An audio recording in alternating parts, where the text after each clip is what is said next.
This was an abomination. It was, in the eyes of the Lord, well short of what he intended for us to be doing on earth. You know what? I feel like we really should be doing other things rather than dedicating 4 hours and 30 minutes of the breath that God gave us on AEW pay-per-views. You know, I'm really starting to feel like this is... I think I got a divine vision, like halfway through this show. As I struggled to stay awake, it was almost as if there was a voice that came to me and said, "Take your ass to bed. You're not missing anything." And I just ignored it and I pushed through because I dedicated myself to the people and following this dreadful product. And that voice kept saying, "Take your black ass to bed." And I kept saying, it's got to be something on this show worth talking about. And then I realized what I should have known 3 or 4 days ago. This show is 70% filler. And it came across like a show that was 70% filler. And now here it is, almost 1 o'clock in the morning. I got to get up in 5 hours. And I got to try to figure out how to make this video and make it interesting and entertaining. And then get up and do my actual job. Jesus. But I did have that revelation, man. I think this was something supernatural. Because there was no way I sat up for 4 hours and some change just for the Young Bucks to appear and cost Swerve the title. This is unreal. Okay, let's talk about this show for real. Because the longer I talk, without actually talking about what happened on the show, the longer I got to be here. Okay, so they were in Philadelphia. It was about 8,000 people in the building, which is a near sellout. I don't know if they actually sold the building out. It doesn't matter anyway. Swerve Strickland is within a cunt's hair of winning the AEW World title. He is screwed out of it by the Young Bucks. This match started at midnight. 30 minutes this thing went. They did some mat hugging. They did a ladder spot. They had 2 different kinds of interference where you had Marina Shafir get into the ring, just got in the ring in front of the referee. Referee didn't do anything. Nana had to come in. Then so she could hit the Nana with the briefcase. That didn't mean anything. They get to the top of the ladder. They jog her back and forth atop the ladder so Swerve can do a swerve stomp off the ladder through the announce desk. Of course, that was not the finish. Of course, that did not factor into the finish. Then you had Hangman Page come to the ring. He was beat up by Pac, Claudio, and Yuta. Of course, this did not factor into the finish. But he just appeared. The referee is down by this point because the referee just took a nap. Then the Ops, Samoa Joe's crew, come down there and they even up the odds. This leads their no Death Riders to help Jon Moxley. Swerve climbs to the top, does a second swerve stomp that it takes him forever to do. The lights go out. The lights come back on. It is the Young Bucks. They attack Swerve Strickland, leave him laying, and Moxley just rolls over, pins him 1, 2, 3. Jon Moxley is still the AEW World Champion. See, look, it wouldn't even be worth standing up for if Swerve had won. That's how angry I am. Even if Swerve had won, this would not have been worth standing up for. This match sucked.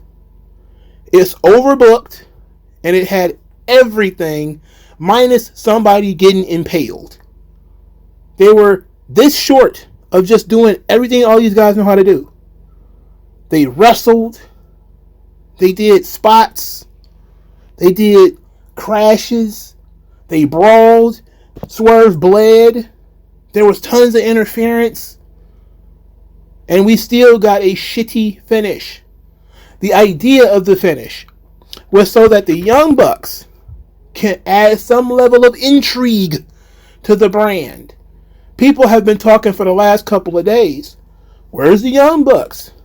I don't ask those questions. I was glad they were gone. I did not ask where the Young Bucks were. I do not care where the Young Bucks were. I do not care that the Young Bucks are back. I don't understand why they're here. I don't care about any of this shit. But they're back now. So now I have to actually talk about this thing like it could make sense. For instance, the Young Bucks could agree with Jon Moxley that there's something inherently wrong with AEW. I mean, it seemed like they were kind of in agreement with Jon Moxley before they left. That they were steering clear of the Death Riders before they left. It was almost like they were afraid. But now it seems like they agreed with them. We'll see more, obviously, as time goes on. I said during my preview that Swerve should have won the title for no other reason than AEW's fan base was starting to really galvanize behind Swerve. And I don't mean that just as a babyface, I mean that as a symbol, as an individual who represents what they want from AEW. That was Swerve Strickland. That is Swerve Strickland, and that is Hangman Page. These are the two guys that if you were to ask any AEW fan, who do you think should be the representative, the top guy in the company? They will either say Swerve Strickland or Hangman Page. Now you may get the odd duck who will say Ospreay or Omega or even Eddie Kingston. But I think the two main players right now are Swerve Strickland and Hangman Page. The belt is not on either one of them. And you had the opportunity to put the belt on Swerve. That nobody sees the grand vision that Moxley and Tony Khan sees. It's okay if the heels win, if we can see the vision. Last year, around this time, 2 years ago around this time, Roman Reigns defeated Cody Rhodes. It was a big joke. Everybody laughed. But the vision was clear that Cody was just going to win the belt next year. And that made people angry because they wanted Cody to win that year. But the vision was clear that Cody was going to win the title. He was just going to win the title next year. Okay? When Roman defeated Drew McIntyre at Clash of the Champions, or Clash of the Castle, or whatever, it was pretty clear that Cody Rhodes was going to win the title. Because it was either going to be Drew or it was going to be Cody. And a lot of people had put their mind on Drew because they figured WWE is not going to do any huge shows in Scotland anytime soon. So this is going to be a unique experience, a unique opportunity. Do it now. And then he didn't do it. He didn't do it. But the vision was somewhat there. That somebody else lay on the horizon. And I use the Roman Reigns because, this is a long title run. 4 years. People are looking for something. Here, when it comes to the Death Riders, this was it. There's only two options. Jon Moxley and Hangman Page. We don't know if Hangman Page is going to get an opportunity to fight for the world title. But Swerve Strickland just did. And the goodwill that the audience built up was represented in Swerve Strickland. The energy, the desire for AEW to finally turn the page and go back to being what it used to be. That's what Swerve Strickland's victory meant to them. That's what they wanted. That's what they wanted. That is not what they got. What they got is, we're staying the course. Okay, fine. What is the goal? Nobody knows what the fuck the goal is. Nobody can see anybody in the future of AEW who could beat Jon Moxley and has the fans galvanized around them completely. The only other option you got is Hangman Page. Now, some people will say, well, what about Will Ospreay? Okay, maybe. But you're talking about a guy who's now stuck in the middle of a tournament. That means Moxley's going to be champion until July. Think about that. He's going to be champion for 3 more months. Look, I'm just going to put my hands up. I said what I had to say. Let's move on. Kenny Omega defeated Speedball Mike Bailey and Ricochet. He hit the One-Winged Angel on Ricochet off the second rope. This match was 30 minutes. An excessive amount of time for a match with a bunch of kickouts and a whole lot of bald jokes. They're smacking on Ricochet across the head because he's bald. Oh, you big old bald idiot. Smack, smack, smack. Ricochet's trying to be entertaining. He got kicked while he was trying to do commentary during this match. But this match didn't need to be 30 minutes, man. There was an excessive amount of kickouts in this match. There was never at any point in time that I thought anybody other than Kenny Omega was going to win this match. There was no real reason for this match to be as long as it was. I mean, let's just cut this short. Some people are going to love it because they like these guys. I really don't like triple threat matches, so I'm not a fan. Then you got very tiny man here with Speedball Mike Bailey, very tiny man Ricochet, and they both look like midgets compared to Kenny Omega, who is not a big guy. But there that was.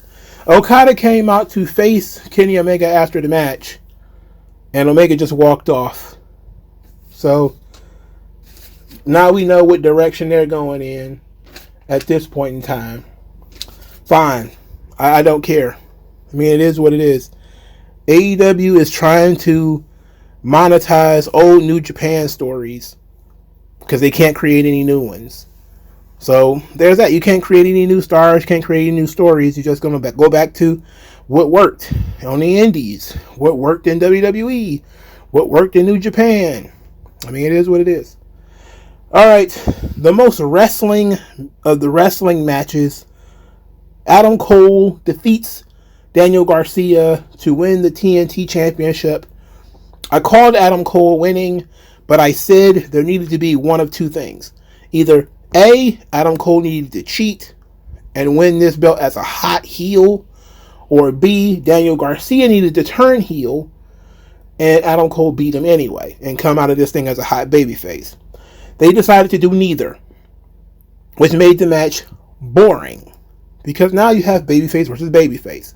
And then everybody's doing Canadian Destroyers. There's Canadian Destroyers on the floor. There's Canadian Destroyers in the ring. They're trying to work a hold. They're trying to work a story about Adam Cole's ankle. Adam Cole actually looked to be in decent shape here, by the way. He looked healthy. He didn't look sick. He's still skinny. But he didn't look like, I don't know, grim death, you know. So, this match was still pretty long, and Adam Cole just wins the match with 2 Canadian Destroyers and a knee strike to the head. This felt like the main event of Collision. This did not feel like a pay-per-view quality match. Most people didn't even follow the show to know anything about the story. The crowd was mostly dead for this. This is the highlight of Adam Cole's AEW career, I think. You know, I think he main evented their version of WrestleMania, but winning the TNT Championship means that he's finally going in the right direction. But what of young Daniel Garcia? What of him now?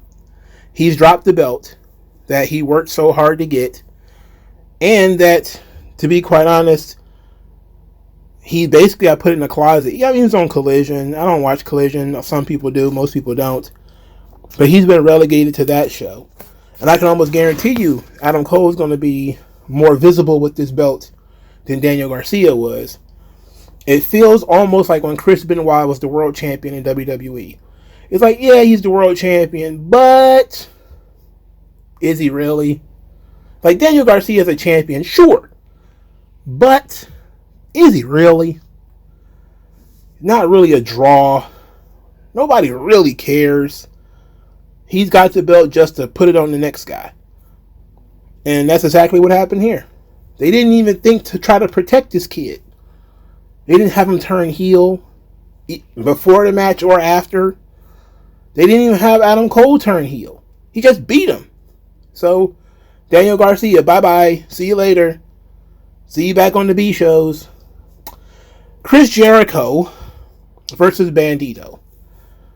Talk about frustration, talk about anger, talk about unnecessary, talk about overbooked.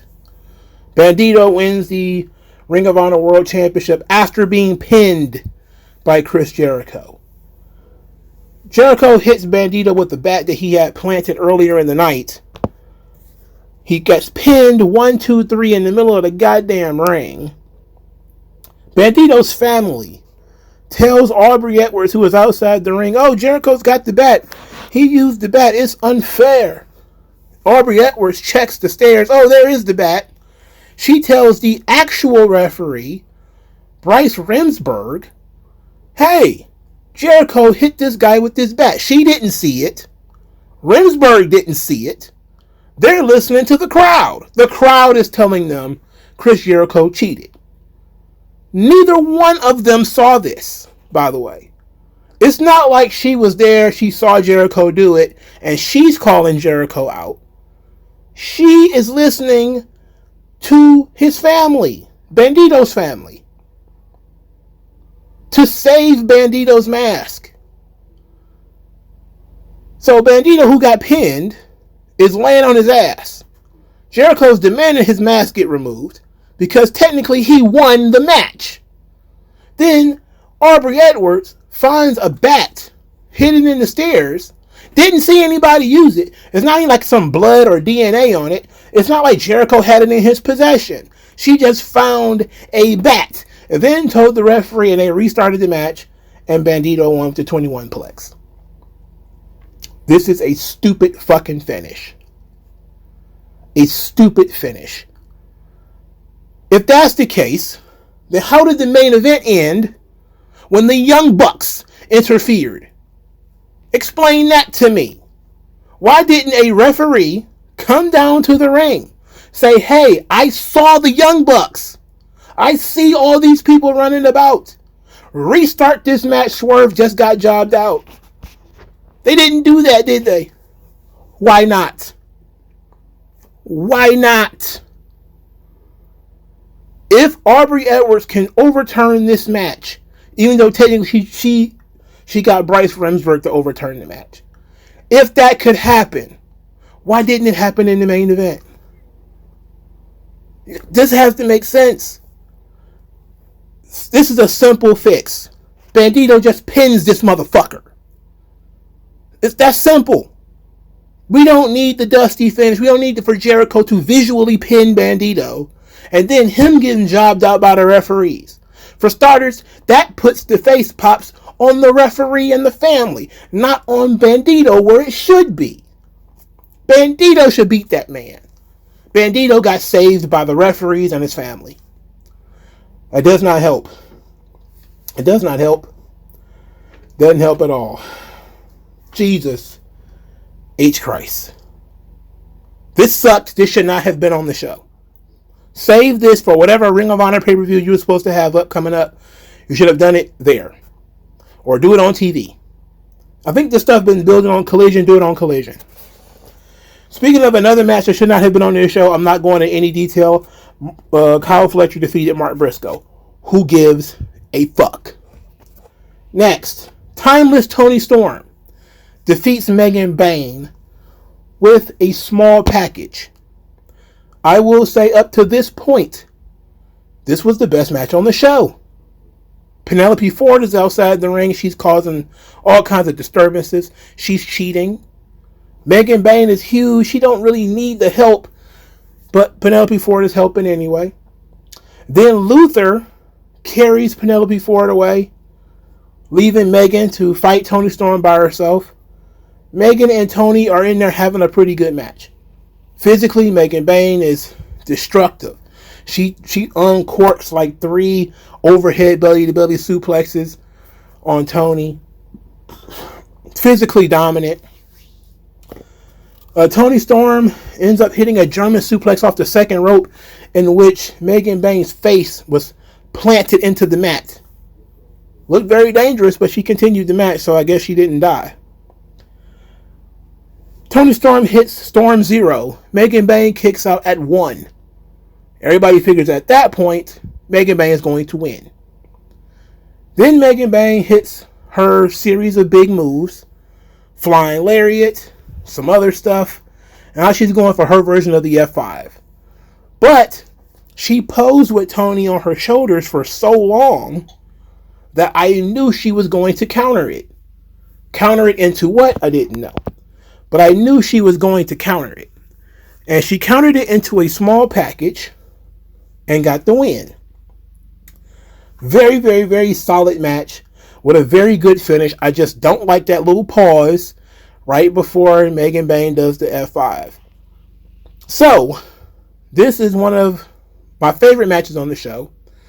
But, like I said before, it was too soon for Megan Bane to be losing. There's nowhere to go for her except down. Now she's lost. There's nowhere to go but down. Instead of building her up slowly, they put the rocket on her back. They put her right to the top, and then she lost. Now she's basically Umaga. And they did this in a shortest amount of time. So now that the cherry has been busted, and Megan can lose, she's probably just going to start losing now. Which is really unfortunate. Because Tony Khan got impatient. He could have put somebody else here and had Megan Bane wrestle and compete and beat higher level opponents. But he rushed it. You didn't need to rush it. Unless she's about to go somewhere, you could have took your time.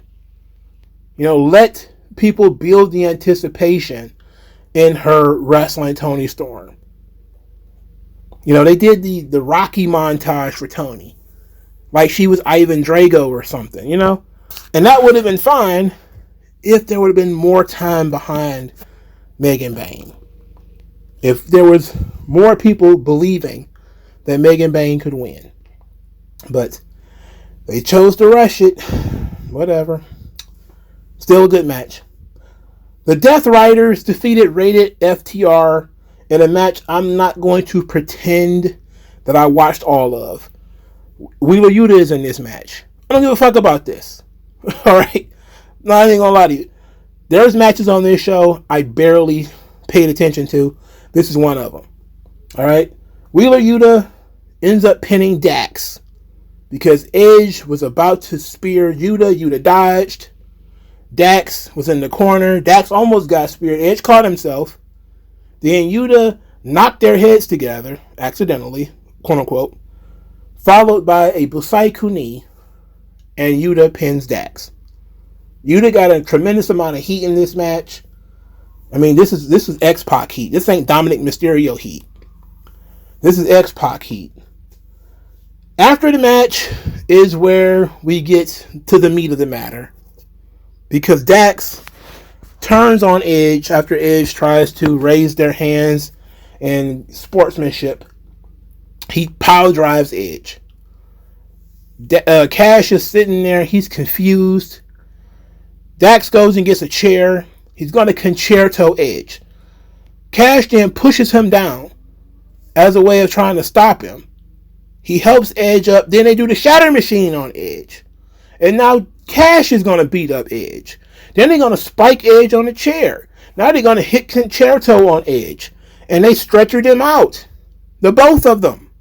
They both turned on Edge. Which of course they have to. One is useless without the other one. So of course they're going to go ahead and turn Cash too. It's common sense. Everybody saw this coming. Everybody knew this was happening. FTR was super stale. They were stale beyond belief. They needed to turn heel. The one thing I will say is I wish they had wrestled the Hurt Business before they turned heel. If they would have worked with the Hurt Business and lost, and then worked this match and lost, I would have been like, okay, they have exhausted themselves as baby faces. But you still had that match there with the Hurt Business where they could have made some money. They could have had a really big, really good tag team match between the two teams. FTR could have lost, and then boom. Now you're ready to turn them heel because now you don't have anything more for them as a tag team as baby faces. That's my only issue here. I kind of saw this coming. Everybody saw this coming. It was completely necessary. Does this lead to Edge and Christian reforming? Now, it seems like Christian's team is going to rebel against him the same way Edge's team rebelled against him. So, I'm guessing, what's that boy's name? I was about to say Thomas Wayne. Jesus, that's Batman's daddy. Nick Wayne. Nick Wayne and that other one. That other weirdo. They're likely going to turn on Christian at some point and do grave damage to Christian. And Edge and Christian are going to realize that they got no support except each other. They always got one another. Even though their friendship should be beyond repair after you hit me in the nuts with a spiked bat. It should be beyond repair at that point. But then again, these guys are like, apparently they're Sami Zayn and Kevin Owens, where I can put a bomb in your house, I can stalk your children, I can shoot at you, but, we're friends at the end of the day. That's the only other option we got here. I don't see any other option for Edge to get revenge outside of Edge and Christian versus FTR. And I don't expect that that's going to be any good, if we're being honest. But it might be. But everybody saw this coming. Not a big deal. At least the angle was entertaining. The third match on the show, oh Jesus. Also not really worth getting into. Mercedes Moné defeats Julia Hart. The crowd got really behind Julia at one point. But for the most part, the crowd did not care about this match. It was one of these matches that shouldn't have been on the show. It was incredibly obvious that Mercedes was going to win. It's all about showcases. This is what the AEW fan base, they pretend to care about. Oh, you look like a star in losing. Perception is reality. If you're perceived as a loser, then the general public just won't care. It's hard to get people to care about things once you have conditioned them to believe people like Mercedes cannot be defeated or will not be defeated by this caliber of opponent. This is not a pay-per-view quality match. You should have put this on Dynamite. Next, Big Bill and Brian Keith were defeated by the Hurt Business. For some reason, MJF got involved in this match and punched Big Bill in the head. This is just going to further their storyline, as Lashley's likely going to say, we didn't need your help, yada, yada, yada. This match also wasn't pay-per-view quality. Brian Keith has never won a match in AEW, ever. Why is he on pay-per-view? All the AEW fans are talking about how many black people on this show. Yeah, let's talk about how many black people are on this show. Brian Keith never wins, ever. Why is he here? Swerve, Strickland, Mercedes, and the Hurt Business. These are the only black people who win matches on this show. That's it. Most everybody else is a jabroni. So Brian Keith got gifted a pay-per-view match because, well, they wanted Lashley and Shelton Benjamin on the show. Bums. Moving on. And Will Ospreay defeats Kevin Knight. Kevin Knight doesn't win. He won a tag team match. Oh, he won that match because Will Ospreay was in it. But he lost to Jay White and he lost this match. AEW fans go crazy for Kevin Knight, crazy for Will Ospreay, call it one of the best matches of all time.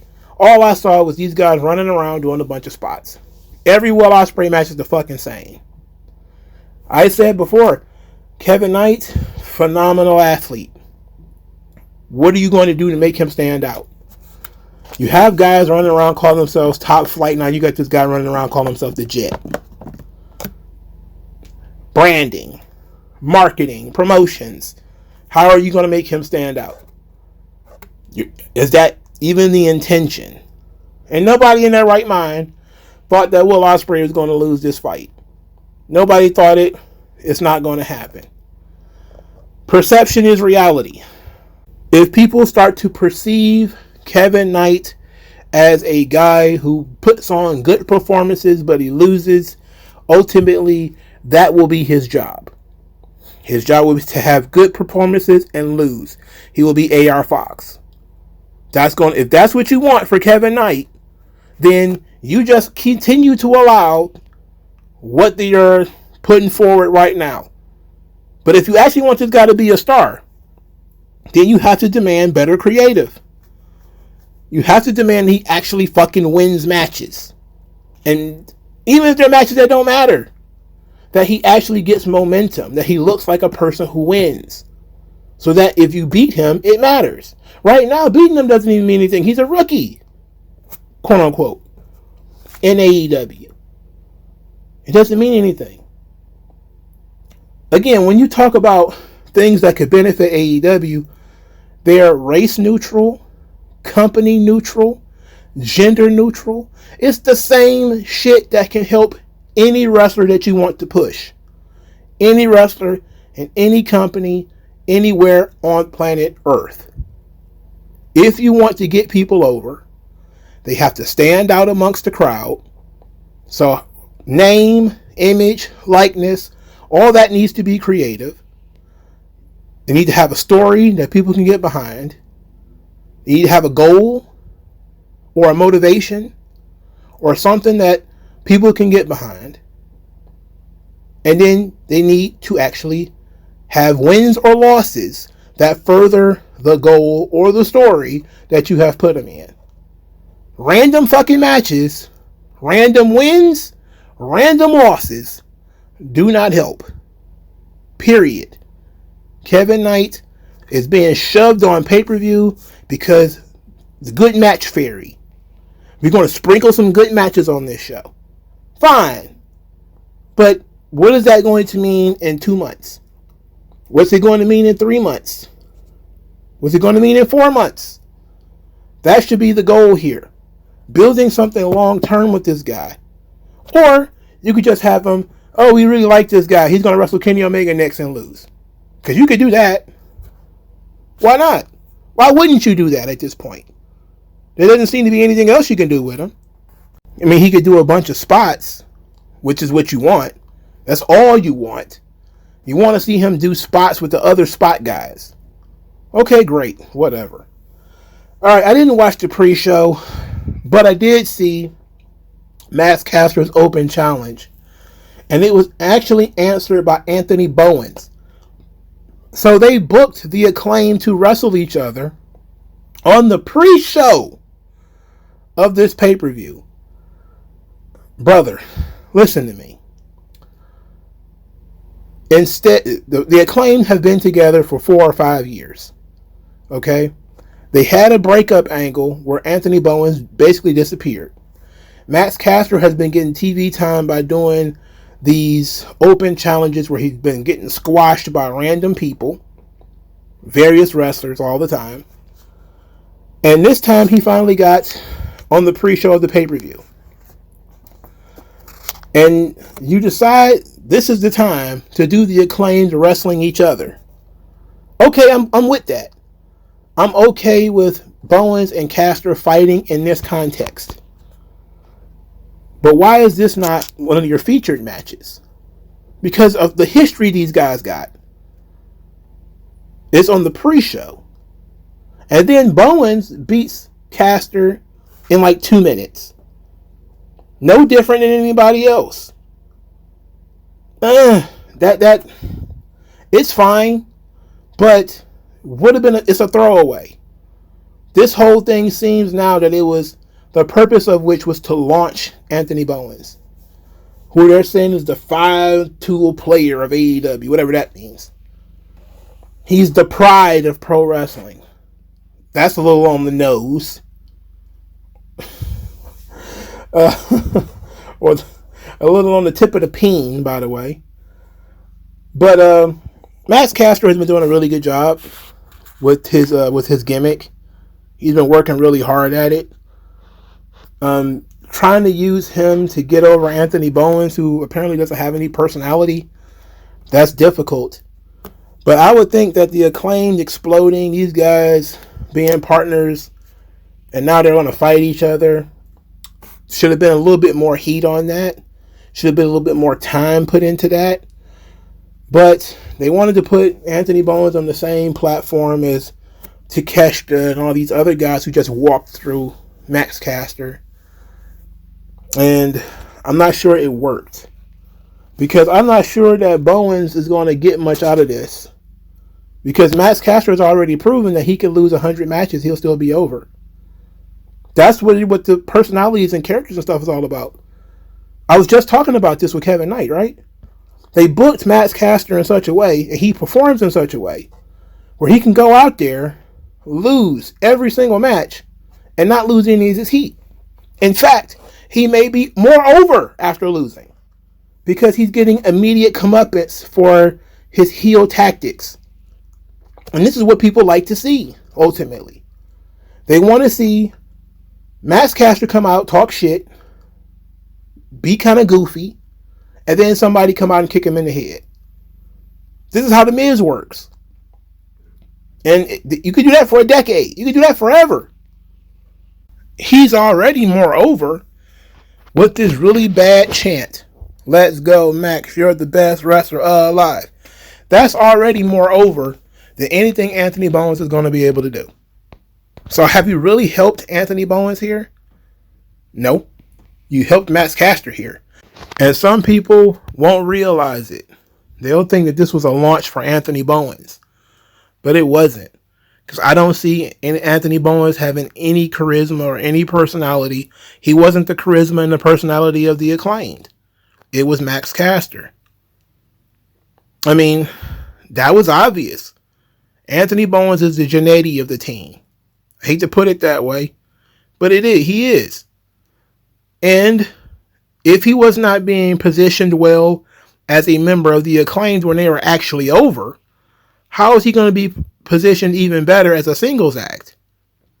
In a company where guys like Powerhouse Hobbs are not really given much, when Takeshita didn't even make the pay-per-view, how is Anthony Bowens going to survive as a singles act on this show? I can see he's going to end up being a jobber to the stars. You know, just a guy who has good matches and loses. He's going to get like a win or two here and there. But I don't see his career going very far. He might end up like, Shad Gaspard or something like that. When Crime Time broke up. Like, it's going to be a sad time. But unless they got something for him that I don't see, he ain't going to make it too much. Ain't going to make it too far. But Max Caster, he's got a big future. Because even when they stop doing this, and they eventually will, he could do something else. He's going to get that over too. Because apparently he's a talent. You can't bury talent. You can bury mediocrity, though. Anyway, this show is hilariously mediocre. Very bad. 9 matches, only 3 of whom are pay-per-view quality. Some of them were sub-pay-per-view quality. I'm talking about matches that really shouldn't even been booked, let alone put on pay-per-view. That's the Kyle Fletcher and Mark Briscoe situation. That you don't even book that match, let alone put it on pay-per-view. I get you want to put Kyle Fletcher on the show, but is it necessary? No. I said before when I was talking about SmackDown, about when you're telling a story, you need to learn how to excise certain characters. The same thing should be shared for shows. You need to realize when you have excess characters on your show. Tony Khan should have looked at this card and said, you know what? I like Kevin Knight, but he don't need this spot. Yes, the AEW fans want Will Ospreay on the show. That would be better for them as people who buy tickets. But you should have done a better creative job of getting him an opponent that should be on the pay-per-view. You didn't do that, so guess what? Just like Konosuke Takeshita doesn't make the card, Ospreay doesn't make the card.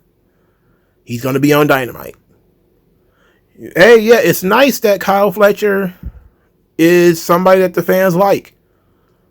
But Mark Briscoe, does anybody believe Mark Briscoe can beat him or will be beating him? Again, perception is reality. You have positioned people to not care about Mark Briscoe. So it doesn't matter. You can't put him on this pay-per-view. He's a loser. So you don't waste people 20 minutes of people's time with Mark Briscoe. So you put it on TV where it can get buried with commercials. And guess what? Same outcome. Kyle Fletcher wins. Julia Hart. I understand that Julia Hart was the breakout star of the House of Black. And everybody was led to believe that it was Malachi Black holding these people back. And they were going to flourish without him. Instead, she got replaced when she got injured. I understand people like Julia Hart. Did anybody in their right mind believe that Julia Hart was going to win that match? No. So why is it on pay-per-view? It's a first round tournament match. If it was a quarterfinal match, maybe. But it's a first round tournament match. I don't even know when the last time Julia Hart won a match. It should not have been on pay-per-view. Brian Keith never wins. Ever. I don't think I've ever seen him win a match that wasn't flat out unnamed jobbers. Why is he on pay-per-view? Oh, we just want to get Benjamin and Lashley on the show. You need to book them better. Don't just book them in there with Big Bill and Brian Keith. That's... No. You had plenty of time to book them better. To book them against... Why couldn't they fight Private Party or something then? You know? Private Party get a rematch or something. At least there would have been some level. I mean, I know that Private Party wouldn't have had a chance in hell of winning. But at least it would have been something with some history behind it. This was trash. It was a waste of everybody's time. Should not have been on the show. Should not be there. Jericho and Bandido. I know everybody likes Bandido. I like Bandido. The only reason I would say this match shouldn't have been on the show is because it hasn't been featured on Dynamite. And the same thing can be said for Daniel Garcia and Adam Cole. You're trying to get people to watch matches, and these people in the crowd are kind of flat on these matches. Not sure whether they should even care about Bandido versus Jericho or about Adam Cole versus Daniel Garcia. At least in the Jericho Bandido situation, there's a clear babyface and a clear heel, a clear follow story that once they put the video packages and everything up, you know who to vote for. In the Cole Garcia story, they were booked as equals. Neither one was a heel. Neither one of them was particularly a standout face. And it was just, who's the better man? That should not have been on the show. But I can understand why you would put it there. You put it there because it's going to be a title change. You put it there because neither guy had pinned the other one. And you wanted to give it a special, special little boost. I understand why you would put it there. And I can understand why you would put Jericho's match on there. It's title versus mask. That's a big, big gimmick. You booked it poorly as fuck, but it's a big, big gimmick. It's an important gimmick. So I can understand why those matches, despite the fact that I'm not sure the crowd was really into them, I understand why they were there. All right? So those two matches are on the fence, but at least they make sense. Those other matches had no business being on this show. It just bloated the show. Tony Khan is trying his best to be the opposite of Triple H. But more than that, he wants his fans to be tribal. He wants his fans to talk about how many black people they have on the show without talking about the content of these black people who are on the show. Kevin Knight does not deserve a pay-per-view spot. He hadn't worked for it yet. He was being given a spot that he did not earn because, well, they like having matches. Well, they could have put anybody in that spot. They gave Brian Keith a spot that he did not earn because, well, they wanted other guys on the show.